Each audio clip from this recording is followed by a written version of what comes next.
Welcome to Talking Fashion, the weekly broadcast featuring community leaders who know and understand the power of dressing for success. Join Robert Ford and friends as they build a legacy of productive men through character, leadership, and fashion. So are you ready to empower? I can't hear you. Ready to make a difference? Come on, I can feel it. Ready to change lives? Can you feel it? Join Robert Ford and friends. It's genuine, authentic, candid talk. Just keeping it real. Can you feel it? Welcome to Talking Fashion with your host, Robert Ford. Hey guys, welcome to Talking Fashion with Robert Ford and friends. Guys, we have another outstanding talk show for you guys today. Man, oh my goodness. My friend, Captain Major, Sergeant Major, Major Captain, he got it all going on. Boy, wait till I bring this Austin 06 Alpha Phi Fraternity Incorporated. My brother, this brother, man, I'm telling you, let me slow it down a little bit. He's smooth. He give back to his community. Loving family. Man, committed to our military. Educated, very educated. Let me bring him on up to the stage, man. Let me introduce you to my friend, my brother, Mr. Captain Sergeant Major, Mr. Benny. If I got it wrong, he's going to correct me. Mr. Benny Hubbard. Come on up, my friend. Come on up, my friend. Come on. Woo! Woo! Oh, I can't touch you. I can't touch that, man. I can't touch that, boy. Well, I got to give you a hug, though, my friend. I got to love you, man. Woo, guys. Mr. Benny Hubbard. Look at this here. The United States Army. New uniforms. All the medals. Guys, we have a message to get to our young people today. We want you to stay tuned. We're going to rock the house and going to rock your world with this smart man, this intelligent man from the United States Army. We'll be back with Talking Fashion with Robert Ford and friends, my friend, Captain Major. Command Sergeant Major. Mr. Benny Hubbard. We'll be back shortly. Hey guys, Coach Prime is coming today to pick up his 21 Escalade. What time is it? Prime time!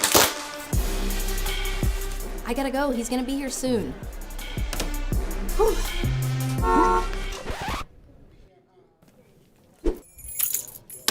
Still got it. Really? Oh, Lord. Now this is Prime. Get your Prime deal today at Cadillac of Jackson. Circuits deliver power by making connections. At Entergy, we believe that works for people, too. The next generation is our connection to the future. So every year, Entergy invests millions of dollars in education to teach skills for better jobs, to build a brighter path. To us, making connections means more than electricity. It means fulfilling promise. And together, we power life. Entergy. Hey guys, welcome back to Talking Fashion with Robert Ford and friend. My special guest, my special friend, all the way from the United States military, the Army, the few, the proud. Now that's the Marine, but we ain't gonna go there. I'm just messing with you. I'm just testing you. You kind of bold up there. You kind of bold up there. You have to. Okay, I like that. Well, you know, we really respect all our military branches, yes, right? We do. Man, Mr. Benny Hubbard, he's Command Sergeant Major. That's powerful. Yeah. What we're gonna do? Let's back it up before we get into the military aspect of it. Let's talk about your upbringing. Then we're going to get into the education side of it. Then we're going to get into the military side of it. Then we're going to get into your personal side. You know, what side of underwear you wear and all that stuff. No, we ain't going to get it. I'm just joking. Tell us about your upbringing, my friend. I was born and reared in Vicksburg, Mississippi. Parents, there's 15 of us. How many? 15. 15 what? 15 brothers and sisters, including myself. That's a litter. Yeah, they didn't have TV back then. Oh, okay. So okay, I like that. That's I like that. So, no, seriously, there's 15 of us. You know, our parents pushed basic success. You know, you had their theme was you had to go to college to get a job. But as we pushed on and we went to college, you know, our things would go to college and create something. And so that's kind of like what we did. A lot of my brothers and sisters are doing now. We've created something. We create opportunities for other people. Mine is through the military as well as a business our own. So, you know, I have that on there. I'm gonna go through all that. I got all that. That upbringing was pretty strong. You know, we weren't afforded things that other kids was afforded growing up. So, you know, it was always looking, you know, to see other kids have stuff and do stuff. Well, 15 brothers and sisters, man. Shoot, I'm trying to get the scrap, the bones or something. That's a lot of kids, man. Well, you get to know your brothers and sisters. You know, 3 or 4 brothers may sleep in the bed at the same time. I've been there. If one snore, everybody snore. Right. But you know, so it was kind of it was a strong, which made us closer growing up. As a strong family, we still support each other today. Those of us who are living, we still support each other today. You know, we wanted to be in the main front. So like my mom and dad, they didn't accept mediocrity. What did they say up there? Can I keep it real? Let's keep it real. Tell it like it is. Because you know what we're trying to do? We're trying to get something to our young people. Right. Information to our young people.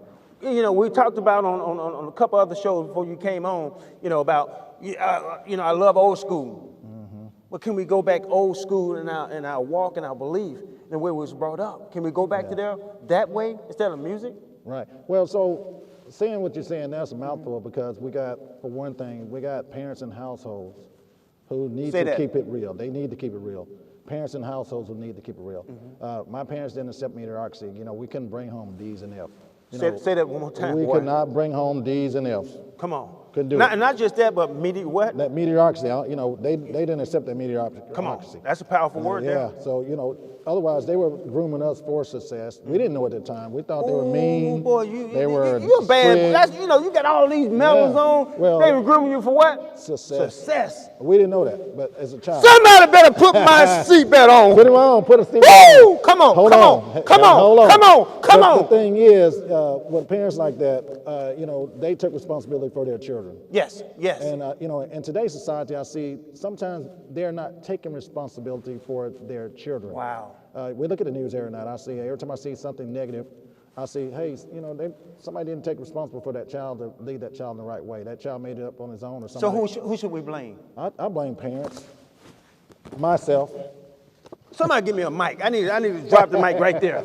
We need to drop the mic right there. We got to blame the parents, man. Because the Bible tells us we should raise them as they should go. You know, we. And they will come back the right way. Come on. So, but if parents take responsibility of their child or our children, then we have a more successful society. No doubt about it. But, you know, parents got to know that they got that responsibility. And, you know, with a lot of kids in the household, when I grew up, my parents had responsibility.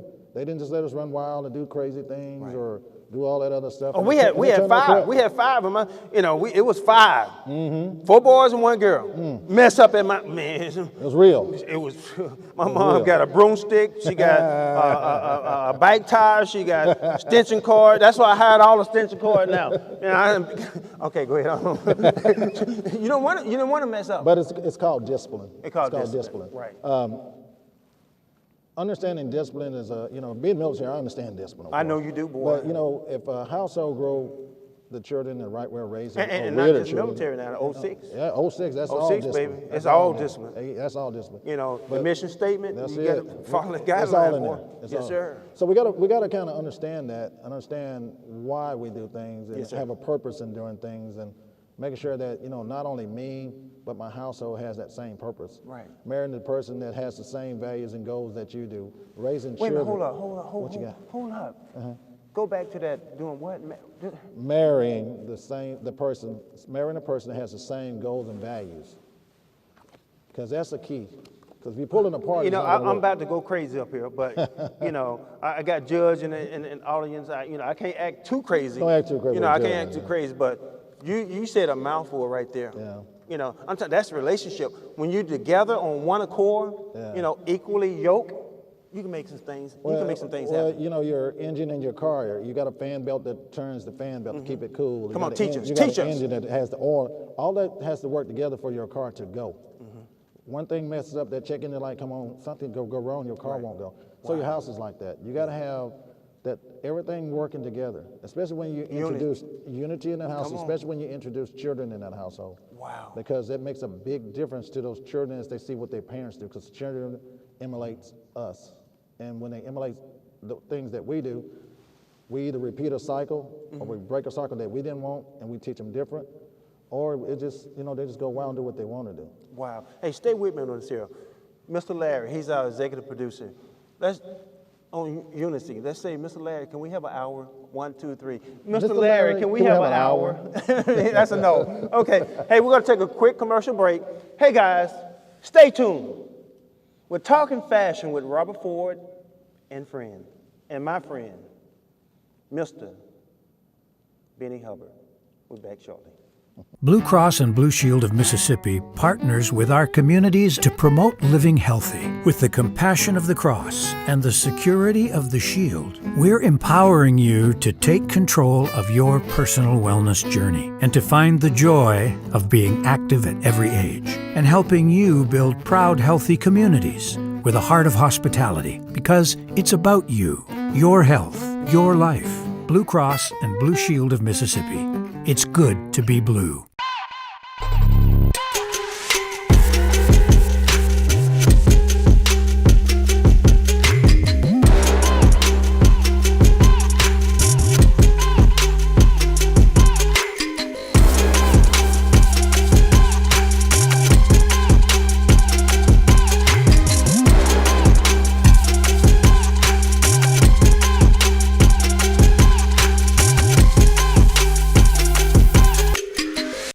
Hey guys, welcome back to Talking Fashion with Robert Ford and friend, and my friend, Mr. Command Sergeant Major, Mr. Benny Hubbard. Welcome back, my friend. Thank you, man. Let's go back to before we went to commercial, talking about, you know, who you are as a person, man, where you was brought up. Just give me a little bit more. Just give me some cake now. You know, I went and ate the steak. Just give me some dessert. All right, growing up, as I was telling, I give a lot of my success or attribute that to the parents of how the upbringing was. But what that taught me that was everybody put their pants legs on the same. Nobody jumps in them and buttons them up different. Right. So nobody out there, they taught us that nobody out there was better than I was. So at the same time, understanding that, I went to Warren Central High School in Vicksburg, Mississippi. A lot of times I was the only black person in the class. You know, sometimes I got ridiculed by people that looked like me because I was the only one. But that didn't deter me. Come on. You know, because I wanted that education that my parents were pushing, you know, that goal, the focus. So understanding that, you know, I was there to get an education. Right. That's what I went to do, and it worked out. At the same time, you know, there's extracurricular activities, your sports and stuff like that show that you can be disciplined to be learning from others. So all that goes in hand in hand. But I had an inner drive. I wanted the best. You had what? Our inner drive. You had what? Our inner drive. One more time. Inner drive. Man, you got to have it. You gotta have it. Hey, that's got to be want in it. you. Right. You got to want it. Yeah, Can nobody give you that? No. Can't nobody give you an inner drive. You got to want something. You know, you can give me an opportunity, but it's up to me to make the best of that opportunity. Right. So understanding that, I have to say, you know, what do I want in the end? Even as a young person, you know, I think I was goal-oriented, focused, and understanding that I need things that I need to do to be successful. So I had teachers that pushed me. They saw it. They saw something in me, I guess. Is that one part or one phase of this next generation, or the Generation X, that they're not getting pushed? Well, no. I think at a school, a child is being pushed, but I've seen over schools as time gone on that how parents interject themselves negatively in a school setting. My wife's a teacher, been teaching 20-some years. You know, so I've seen the classroom side of it. I hear her talk when she comes in about the good parents and the not so good parents. Right. So I always wondered about the not so good parents, because we raised kids in our household with their mom's a teacher and their dad's a military and entrepreneur. So those kids had no choice but be successful. But when they got in any trouble at school, Dad was there. Right, When they had anything at school, Dad was there. That's Not right. only the bad things, but the great things. When they had sports, Dad Right, was but there. it's an equally we were equally there. balanced. We were there. So I didn't expect her to discipline our kids at school because Right. she got 28 other kids she got to worry about, not ones at home. Wow. So we make sure that we share that. Parents don't do that, in my opinion. A lot of parents don't. I see school system where parents are not interjecting themselves in a positive way. Right. You can see where they want to come and fuss about these things. But the success part goes even further because, you got to, with an inner drive, you don't want to be last in anything. I hate being last. I'm a first place person. Right. And so I try to push that not only through me from my upbringing, but also down to my kids. Wow. Because we push them just the way we were pushed. My wife's successful, I'm successful. No doubt. So we pushed our kids the same way, and they've turned out very successful. Yes. So it's I a can model truly say set. that. I can say that about my kid too. Come on. Yes. I can say that about my kids. Golly, You got very to push successful. them. You got to push them. You got to push them. It's a model set. Yes. I think in society sometimes that we miss that model set, that we don't understand that we got that responsibility word again. We're responsible for that success of that child, that success of that household, that success of us in society. Okay. And we don't. Well, push that. let me cut you off now. You ain't in the military. This is my show. Slow down. I'm the talker. I got to talk. I'm gonna let you talk a little bit. Okay. Thank you. I want to touch on a little bit about your education. Okay. Because that's so important to me and my family. We came up without a father, and my mom worked 2 or 3 jobs, and we didn't get pushed as hard as we should have got pushed in education. I had my brother on, my whole family on, about a couple months ago, and we talked about that. Your education, Southern Miss University. University of Southern Miss, correct. University of Southern Mississippi, correct. down in Hattiesburg. In Hattiesburg. Talk about. Give me some stages, okay, from high school. I know you went to Warren Central, then to Southern Miss, Then Southern Miss. then into the military. And we'll get to that We'll get to shortly. that. Okay, so coming out of high school, I had 3 choices. University of Louisiana Monroe, Okay, yeah. Jack State University, and the University of Southern Mississippi. No, we can stop right there. We can stop right there. We can stop right there. Well, no, we can't stop Wait a on minute, that. We can't stop on Okay, that. we can stop. on that. Okay. No, so those are my 3 choices. Okay, Three great choices. 2 in-state, 1 out-of-state. 2 in state, 1 out of state. Okay. Like I said, I had not only my parents pushing me, but teachers in my school were pushing me. Right. And, so they were making sure that I was going to be successful going to college. It boiled down to those 3. When I picked the University of Southern Mississippi because they had the prettiest brochure. As simple as that. They had what? The prettiest brochure sent to the house. Brochure. Yes. Ooh. Do we have another mic up here? It's all about marketing, It's right? all about marketing. How it you looks. coming on a talk show How it about looks. fashion, and you coming in here with some gym shoes on and Right. some No, Jordan. it don't work like that. No way. No. 30 seconds make an impression, your first impression. How many? 30. 30. 30 seconds make your first impression. 30. That's what When people I saw remember. you walk around that corner, I said, "Oh Lord Jesus, I need to go change my I had my clothes." 30 seconds right there, right? It was that 30 seconds. I said, "Man, I love Kevin Upshaw. He was on a week He was before great. you." He was great. I said, "Kevin, you I got was to get scared up." to follow behind that young man. Right, that boy was bad. I said, "Kevin, you got to go. I got Captain Major, Sergeant Major. I got the man in here." He can sing. He's bad. He's bad. He's bad. Now I want you guys to stay connected to this guy, man. So we will stay connected to him because he need that. Gotta push him. But go ahead. This education, So man. yeah, so Southern Miss was the choice that I made because of that. Before we go past Southern Miss, okay, let's go towards a commercial break. Let's do that. 'Cause, we got to take care of all this. Our sponsors. Got you, man. Yeah. Understand. So guys, thank you so much for tuning in. We're gonna go to commercial break. We'll be back shortly. We're talking fashion with Robert Ford and Command Sergeant Major Benny Hubbard. We're back shortly.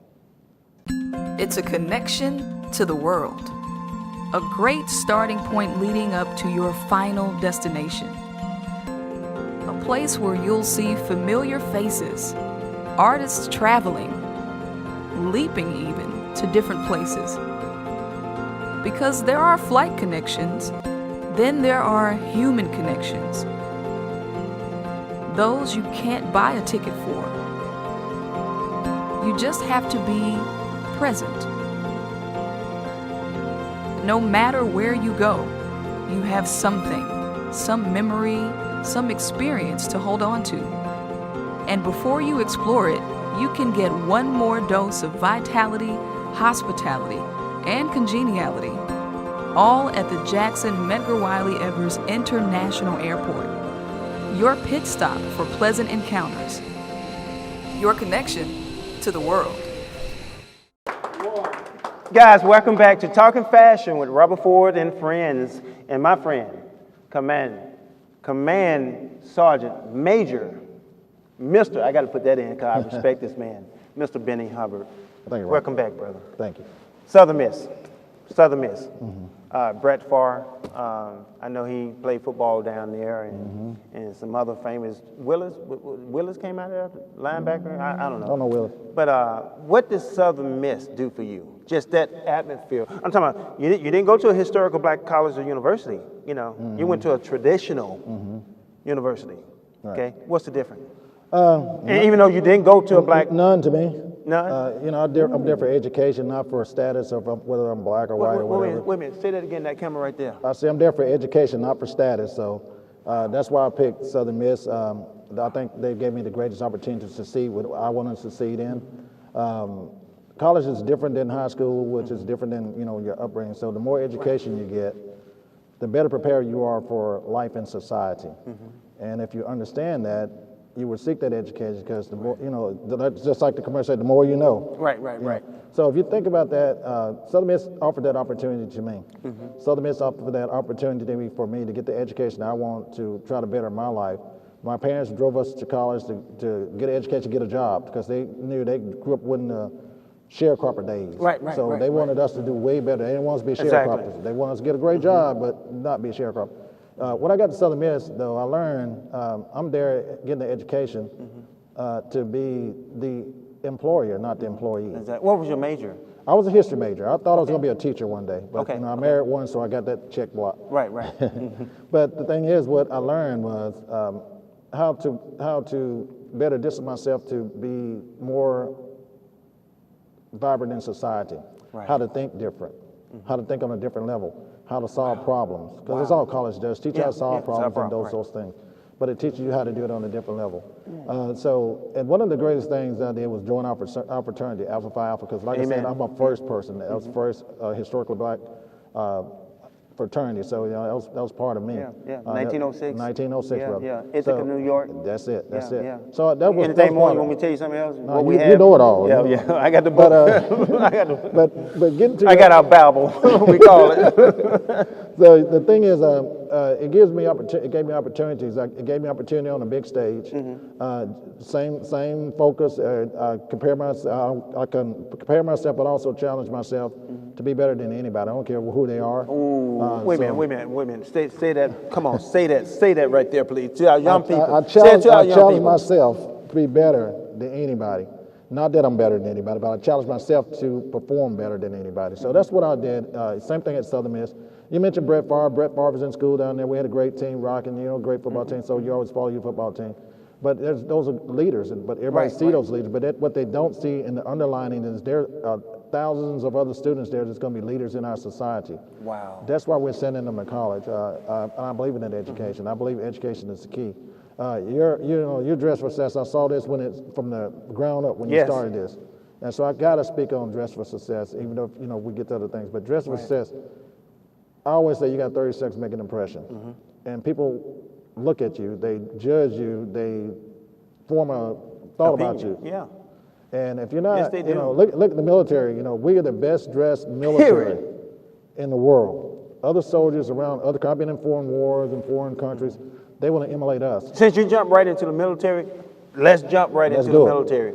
How many years in the military, okay, that you have served, okay, why the military? Why?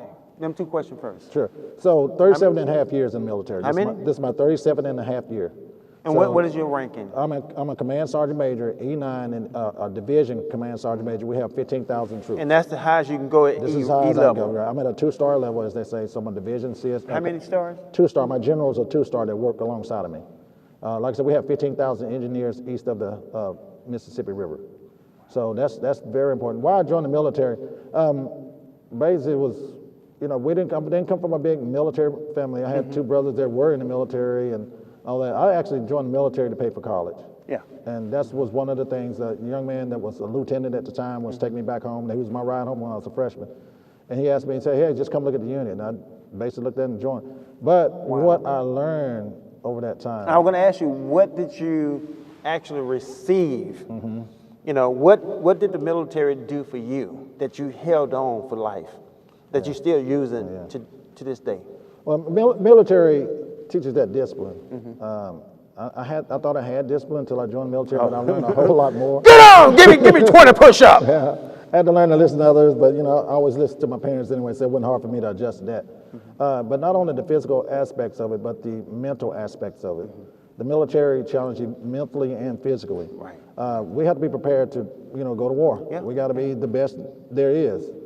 That fits my thing. Now, you've been all over the world. I've been all over the world. All over the world. All over I the was world. reading some of your. I think I've been around the world. I think I counted about 8 times around the world in 37 years. But you know, that military gave me the opportunity to do that. Right. We got a lot of young people that get in high school, get out of high school, don't do anything down on the streets. I see them when I drive around the city of Jackson, or whatever. I see these young people, and the military is one of those options they can have, where to get them an opportunity to not only get out of this hometown that you're in, but you get to see other things that view your life a little different, have a different perspective. Right. And that's what the military really gives you, even though it trains you for being the best. Yeah.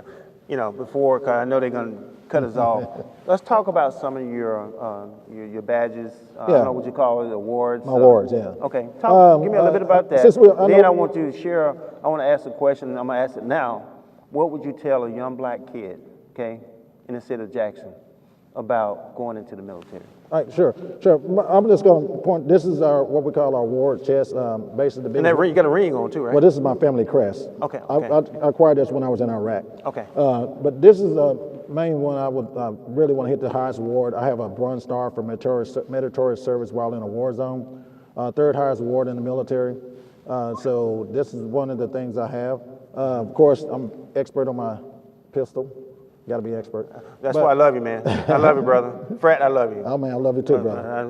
You know. But those young men and young women in Jackson who need an alternate choice, the military's it, because they're not only they're going to have the discipline, the respect, but they're also going to have a way of life that's different from what they're in. Amen. Boy, I just want to say thank you so much. You know, I have notes here that we didn't cover, but we're going to bring everybody back that's been on the show for the last 8-9 months. Yeah. And we're going to have a big reunion. It's going to be awesome. But the information that you have given us, especially our young people in Jackson, and Brandon, and Madison, all over in the world. Mississippi, the world, we thank you. We thank you for serving. Hey, thank you guys for hosting me. So thank you. I don't know, can we stand up? Can we stand up? We okay? Just stand up, okay? Come right here. Okay, look right there. Cool. Let's go here. Let's go right there. Okay, can you put your head on and just show me, how you would look in the military? Oh, this is it, brother. Guys,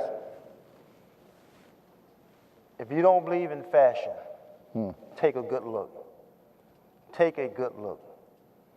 Talking Fashion with Robert Ford and friend, and my friend, Command Sergeant Major, Mr.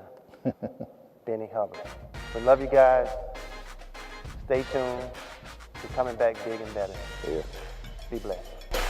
Love you, Benny. No, we don't go. We gotta get on with that.